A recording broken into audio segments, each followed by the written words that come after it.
Section 2.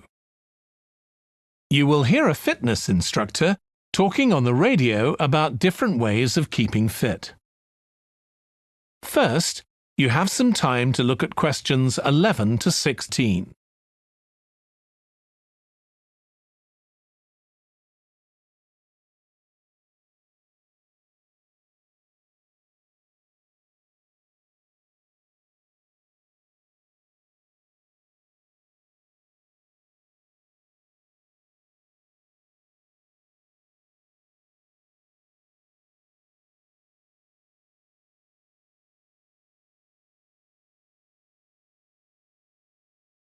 Now listen carefully and answer questions 11 to 16.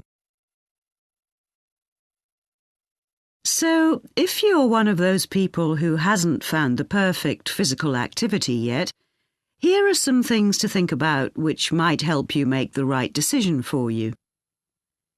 The first question to ask yourself is whether you would enjoy training in a gym. Many people are put off by the idea of having to fit a visit to the gym into their busy day. You often have to go very early or late, as some gyms can get very crowded. But with regular training, you'll see a big difference in a relatively short space of time. Running has become incredibly popular in recent years.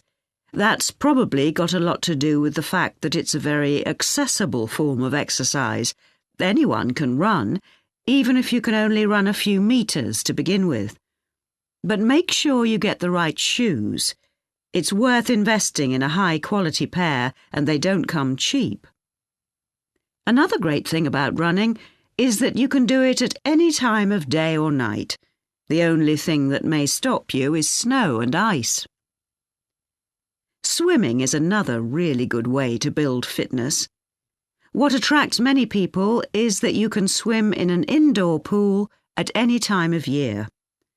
On the other hand, it can be quite boring or solitary. It's hard to chat to people while you're swimming lengths. Cycling has become almost as popular as running in recent years. That's probably because, as well as improving their fitness, many people say being out in the fresh air in a park or in the countryside can be fun. Provided the conditions are right, of course. Only fanatics go out in the wind and rain. Yoga is a good choice for those of you looking for exercise which focuses on developing both a healthy mind and body. It's a good way of building strength, and with the right instructor, there's less chance of hurting yourself than with other more active sports. But don't expect to find it easy. It can be surprisingly challenging, especially for people who aren't very flexible. Getting a personal trainer is a good way to start your fitness program. Obviously, there can be significant costs involved, but if you've got someone there to encourage you and help you achieve your goals, you're less likely to give up.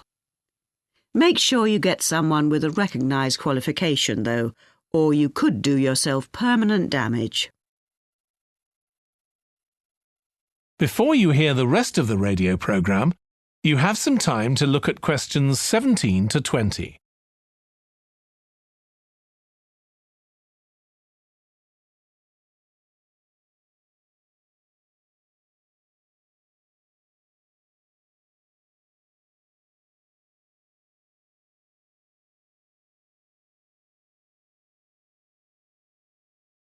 Now listen and answer questions 17 to 20.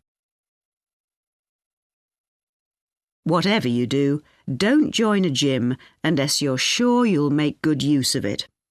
So many people waste lots of money by signing up for membership and then hardly ever go. What happens to their good intentions? I don't think people suddenly stop caring about improving their fitness or decide they have more important things to do. I think people lose interest when they don't think they're making enough progress. That's when they give up hope and stop believing they'll ever achieve their goals. Also, what people sometimes don't realise when they start is that it takes a lot of determination and hard work to keep training week after week, and lots of people don't have that kind of commitment. One thing you can do to help yourself is to set manageable goals. Be realistic and don't push yourself too far. Some people advise writing goals down, but I think it's better to have a flexible approach. Give yourself a really nice treat every time you reach one of your goals. And don't get too upset if you experience setbacks. It's a journey. There are bound to be difficulties along the way.